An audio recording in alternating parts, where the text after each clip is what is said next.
Cancer వ్యాధితో బాధపడుతూ తమ వెంట్రుకలు పోగొట్టుకున్న వారికి అండగా నేనున్నానంటూ కర్ణాటక రాష్ట్రం చిత్రదుర్గ జిల్లా చెల్లకెర తాలూకా కేంద్రంలోని ఆదర్శ పాఠశాలలో 6వ తరగతి చదువుతున్న చిన్నారి చిరంజీవి ఎస్ చిన్మయి తన అమూల్యమైన వెంట్రుకలను దానం చేసి క్యాన్సర్ బాధితులకు అండగా నిలవడం జరిగింది.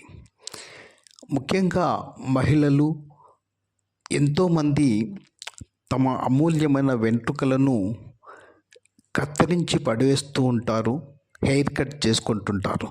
అలాంటి వాళ్ళకి మా దుర్గం చారిటబుల్ ట్రస్ట్ తరఫున ముఖ్యమైన గమనిక ఏమిటంటే, మీ యొక్క అమూల్యమైన వెంట్రుకలను మీరు దానం చేస్తే వాటిని క్యాన్సర్ రోగులకు విగ్ తయారు చేయడం కోసం మా ట్రస్ట్ ద్వారా మేము కృషి చేస్తున్నాం. కాబట్టి దయచేసి మీరు వెంట్రుకలు దానం చేయాలనుకుంటే దుర్గం చారిటబుల్ ట్రస్ట్ కళ్యాణదుర్గం వారిని సంప్రదించాలని కోరుచున్నాం. Thank you very much.